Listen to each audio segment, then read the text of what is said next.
Hello, welcome to the What's Your Next podcast. I am so excited to be back and sharing with you some bookish news. So originally, part of this episode aired on Wednesday, March 5th, where we talked about bookish gossips, where we talked about Supreme Court ban, looking for book banning, the Oscars, as well as a couple of problematic authors. I want to focus on Sophie Lark's book controversy. So earlier this week, I broke down early reviews of the Sparrow and Vine book by Sophie Lark came out, and it showed a couple of problematic sentences, talk about immigrants as well as Elon Musk, and in just political climate, it was just not acceptable. So later on, Sophie Lark released a statement, and we're going to hear about it. So this part of this episode was aired originally on March 5th as a Bookish Gossip episode, but I want to share the information concentrated in one place. So if you have questions, you can always come back to it. In the middle of the episode, we're going to give you an update of what happened next, that we found out this information as of today, March 6, 2025. Get ready to hear all about the Sophie Lark controversy with Sparrow and Vine. So let's get to the episode. The first one I'm going to get into is author Sophie Lark. Now, this book cover that I have up on screen is for the Sparrow and Vine. It was supposed to be the first book in a series. The information that was available online before it was removed is that Sparrow and Vine series. This is the first in a brand new arranged marriage series about a woman who has to marry a man from a rival family in order for them to secure their portion of an inheritance. Now, full disclosure, you cannot find this book on Amazon anymore. You cannot find it on any Goodreads, NetGalley, anywhere, anything. This was pulled before the author and the publisher and everybody involved pulled everything down about this book. Now, you might be wondering, well, hey, what is wrong with said book? Well, let's get into it. So we're going to credit the well-read nurse on Threads. This is from Threads, right? Yes.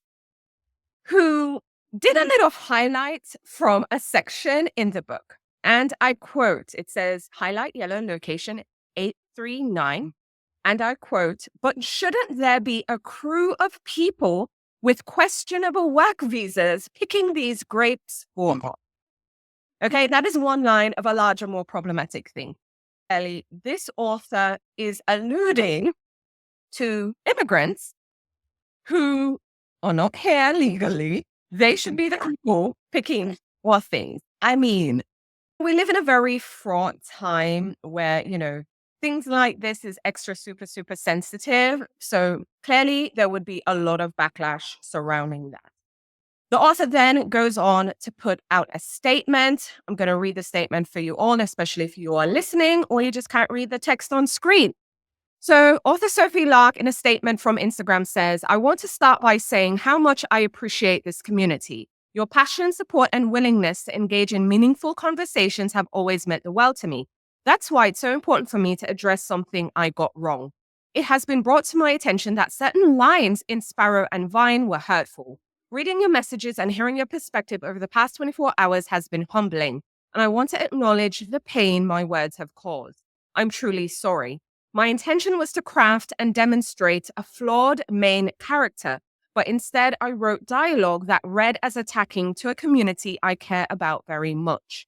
During the editing process, Bloom, and now I'm going off course, Bloom is the publisher, if you're not familiar, guys. Bloom recommended removing these lines, and I made the wrong choice in keeping them. I now understand that impact matters more than intent, and I regret that my words caused harm. Please don't blame Bloom for my mistakes. I wrote this back in the summer of 2024, and a lot has changed in the world since then, particularly in regards to the fate of immigrants worldwide and certain public figures. Some things I would write differently now, so that's exactly what I'm going to do. Words mean nothing without action, so I'm pausing this book and this series for some rewrites to ensure that my work doesn't contribute to harm. I will also be listening more closely to our sensitivity readers and taking additional steps to educate myself on responsible storytelling. And to those who took the time to share their feedback, thank you. To those I have had, I am very sorry. I hope I can earn your trust again in the future. I know that was a lengthy statement, but that was from the author Sophie Lark. It can be found on Instagram. That was just basically screenshot. What are your thoughts on this statement? I'm just going to say real quick because I want to hear what you all have to say. The fact that she said the world changed from 2024, when she originally wrote, now we're in, we just finished 2 months in 2020. No, like not much has changed this. no. Go on. No, just people came out of the woodwork and just said they'll quiet thing out loud. So yes, it was the issue was always there. The statement was always hurting the people that you're actually serving. It's not just, doesn't matter your immigrant status. It's just like we're in a place where there's high sensitivity, and this rhetoric was going on last year in the campaign trail. So this is not brand new. The fact that she's trying to spare Bloom from all hurt, it's still Bloom still put arc on NetGalley for readers to read it. So probably they still have responsibility. If they chose not to, Bloom could choose like this is not ready to go, and basically says we're not posting this until some serious re-editing will take place. So yeah, no. I think both parties are to blame. I think it's not just one or the other. I think both are incredibly problematic. And I think it's platforming someone who has established a brand of morally gray. And so this is a way to be morally gray. It's a cop out. What are your thoughts, Fran? Yeah. Well, besides the things that we just talked about, which I mean, facts, but also the fact that she wrote that she was trying to write this flawed main character. And there are certain things that a character cannot come back from. So like that cannot be a cop out for, how she wants to write her story. The summer of 2024 thing is just wild to me that you would even write that. And the other thing about trying to spare Bloom is the fact that you're actually telling us that you rolled over them and like they just said, yeah, whatever, we'll just do anything you want. Like that's not making them look good either. Because that means that they're just going to put out anything just because a big name author tells them this is how I want it. So like that doesn't make them look good either in the sense of how she was trying to like save them. So I don't know. And also I should point out that Bloom has not made a public statement. They just shared Sophie's statement, but they haven't actually made a statement themselves, which I think is also very bad. I can agree with you all more. I mean, I think it's very bad. My brain is mentally stuck at, you were writing this in 2024. Yeah. If you told me you wrote this in 2019, even then I'd be looking at it. But it could be like grace, because a lot of people learned a lot of things during the panorama. However, Como. All right, I think I love a balanced conversation. So I'm going to take a opposite view for a quick second. Listen, people, I don't agree with any of this. But for purposes of balance, because I do believe in balance. Yes. I don't like echo chambers. I really don't. All right, for the purposes of balance, how should an author, and this is in all seriousness, how should an author approach what she was saying she was trying to do? She was trying to create a flawed character. Because here's the thing. I'm in here in my lovely little office space, aka library, aka guest overflow room in one of the at some point when my house is full. When I step out the door, I step outside to the real world. And in the real world, you do have problematic people. You have people with good intentions who might say the wrong thing. You have people who are just downright problematic and you're like, stay far away. With that in mind, how do we approach that in literature? Because again, we can't have books where everyone is doing the right thing and saying the right thing all the time. Because I don't subscribe to that. Agreed. How can we write flawed characters? Maybe someone who is racist, maybe someone who is, what is that word for people who doesn't like gay people? You know what I mean? Doesn't like anyone really from a different faith. Like, how can we approach this in a responsible way? Because I also think it's irresponsible to not include, depending on the book you're writing, obviously, but problematic people in real life are a real thing. So I think authors should be able to write that in literature. Absolutely. I actually believe that too. I don't think that everything should be perfect. I think there should be some problematic things in what we're reading anyway, because like we got to learn from something. If we're just seeing everything perfect, there's nothing to learn from. So I would say a couple of things. First of all, the genre matters. So when we're talking about romance, and even in romance, what is the role of that character? I think that matters. So there are certain things, and I mean, I do read some questionable, morally gray heroes that may kill people. Fine. But Unalivers. I'm like all about the unaliver, the Luigi Mangione kind of. yes, I mean, those it's prepared. Yeah. That's but my moral. and I think there's also something to be said for the fact that everybody has different lines that cannot be crossed. So that also goes back to a very personal thing from the reader's perspective. For me, there are certain things that you cannot justify and make that like the main character. If you want to put that in the story and put that as a side character, that's fine. And there might be some other kind of subjects where you have to make that character realize or learn from what they've done, maybe at the beginning of the book or throughout some point. And then there's got to be, somebody's got to call it out, and there's got to be a learning experience from it. At least if you want to maintain them as the lead. But again, what that is, like, is it killing somebody? Is it racism? Like, to me, that's probably a very gray area because everybody will have different lines. Like, where is your particular line? Like, what's the thing where you're like, well, I can't engage with that? And yeah, I mean, I think that there's got to be, it also depends on marketing.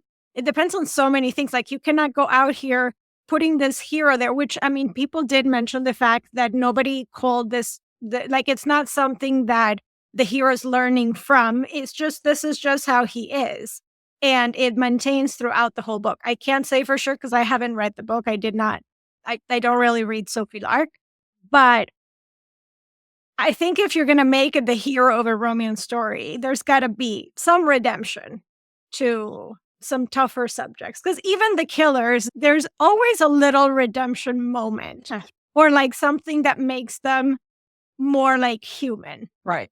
I think there should be a purpose behind, like, everything should have a purpose of like why you're saying this way. And like whether, and there's a counteract, like there's like a little antidote to it. It's not just for the sake of doing this. It's like, it's just going to show you morally flawed. Okay. But how are you going to learn from it? What's the character arc? How are you going to grow from this issue? It's just the problem with romance. And this is something we have to be mindful. RWA for a long time was a really racist organization, which is the governing board for romance writers of America. And for multiple years, as recent as 2020, 2019, books about white supremacy won awards. And so this is just another, like, it's just another place where it's like, okay, we have to do better. What we know now, is there a purpose to have this kind of rhetoric in our romance reader? Like, is this something that's gonna, like, with no conflict or no one actually calling out of it?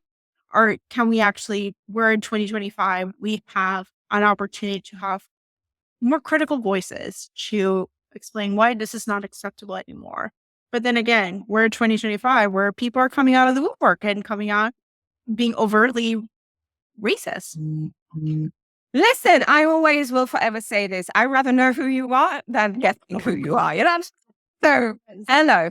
But anyways, if you're just joining us, welcome. Let us know in the chat where you're joining us from. We are talking about Sophie Lark, an author who had the book Sparrow and Vine set to be released. It's now been pulled from everywhere. So the listing for it on sale on Amazon is no longer there.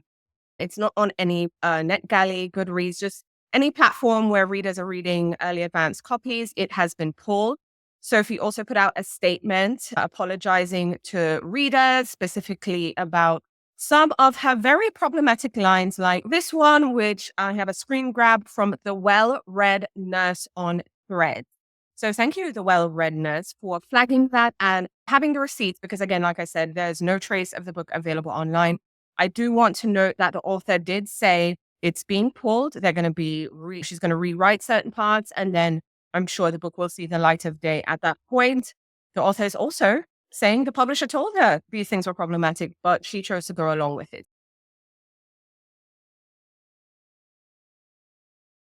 We have breaking news, cue noise. Okay. So we had reported on Monday in our live gossip session about Sophie Lark's Sparrow and Vine series being pulled from the publisher. Now, when we had reported on that on Monday, we were under the impression that the series is being pulled, it's, rewrites are going to happen, and then it was going to be republished. However, the New York Times is reporting on it as of yesterday, so that would have been Wednesday the 5th, that it is being pulled completely from the publisher. So I will include links to the New York Times in there, and also the writer Alexandra Alter, who reported on this for the Time. So long story short, this is being pulled completely from Bloom. That was the statement made by Bloom's representative, is that it's going to be completely pulled. I also want to mention in the video that was done on Monday, I also had someone comment on YouTube mentioning Brooke Barnett, wanted to get the name right, and that it is still available on NetGalley, like information-wise. So it's clear that it was archived. However, you can't request it as a galley. If you want to get more reader feedback, also head on over to Goodreads, because it is clear that information is on Goodreads. People are sharing their thoughts and their feelings. So you can always hop over there as well. But again, I found it very interesting. We three found it interesting when the New York Times decided that, hey, they are going to write an article on it. So Francesca, how are you feeling that the Times decided to, one, pick up? We talked about it. Okay, we talked about it on the channel. But now the New York Times has mentioned about it. What is your take on the Sophie Lark of it all? Yeah, first of all, I'm kind of surprised that the New York Times was talking about it. I feel like in the past few years, they've definitely started to pick up more on stories that especially center on the romance genre, because that's not something they used to do. So I was glad to see that in terms of like the coverage for the genre. But, obviously this is bad coverage in the sense that it's bad press, if you will. But in terms of the series being canceled completely by the publisher, I feel like I understand where they're coming from, because like they just don't want to deal with the drama. They've been very hands off in this whole process, which I don't think was the right approach for them. Like they've just basically said, well, we had nothing to do with it, basically. But you did, because there was an editorial process, like there was edits and stuff like that should have happened, I would think, at least. So it doesn't make them look good. They just chose the easy way out. But also, I think that Sophie Lark is a big enough name. She can self-publish it. She can edit as much or as little as she wants. She can self-publish it, and she'll still be okay. Yep, I definitely agree. Nora, what is your take on Sophie Lark, but also the fact that the New York Times is covering this? So the New York Times I read the article, and it compared this issue about early criticism for early readers for advanced readers copy. And it brought on to the fact that Elizabeth Gilbert a couple of years ago was about to write a book about Russia, and it was early in the Russian and Ukraine war, and a lot of readers brought up how tone deaf it was and all the specifics and how the publisher pulled, and she had to cancel that book altogether. So they're comparing it the same thing, but it's not the same, because Sophie Lark is an independent author who has built her career basically self-publishing, so she understands the KDP world. And so it's not the same. It's not like she's scrapping the story altogether. The story will likely come back in a few years. As she stated, she's going to work with sensitivity readers. She's going to work on her issues. And then she's going to probably republish this story or republish a new story. So it's not fully canceled as people, as the New York Times try to make it seem. It's just not. It's just going to come back. She might take a break from social media, as we've seen the playbook before, and then come back in a few years. But then again, the internet has receipts, and if people are going to look for is something like problematic, this stuff, the internet will show up. She might try to scrape it out of it, but she won't be able to. Like, there's a New York Times article about that. Yeah. I find this whole thing interesting. So if you're just hearing about the Sophie Lark situation, let me just say it that way. Or yes, I like Sophie Lark problematic. So let me say that. If you are just hearing about the Sophie Lark controversy and you're curious about why she's problematic, we did a whole separate video on Monday because we have a live gossip session. We talked about it over there. But as it relates to the New York Times, I find it very interesting that they have decided to cover this. Yes, They're keeping their eye and their finger on the pulse of what is happening in the online book community because they realize, you know what we say, how we feel, it has effects. And of course, it has consequences. I think Sophie Lark will be okay. The big question is, will she self-publish, which she is very familiar with that landscape, or will she try to shop it somewhere else? I also want to bring attention to the publisher because I feel like the publisher has been completely hands-off in this situation. I almost feel like they've put the author out to dry. But I'm just trying to look at it from another side. I mean, do I think she was hella wrong for that? Absolutely. If the publisher had pointed this out to her, like they said, or like she said, rather. So if the publisher pointed it out, like she said, but they were still going along with it, even though she said no, I think they should be saying something. So Bloom Books, you need to put out a statement. You need to explain why you allowed one of your authors to do it. I mean, again, was she wrong? Absolutely. I'm not taking up for her in any way, shape, or form, but I do think it is wrong that she's the only person taking blame. They're just saying, hey, we are pulling the series. We will not be publishing it. So it's going to be interesting to see if she self-publishes or if she tries to shop it with another publisher.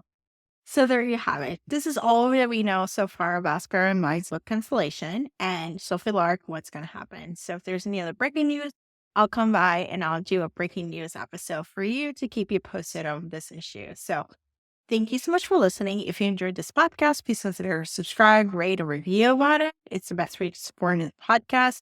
If you want to get updates as well as special podcasts, you can join the Substack at whattoreadnextblog.com.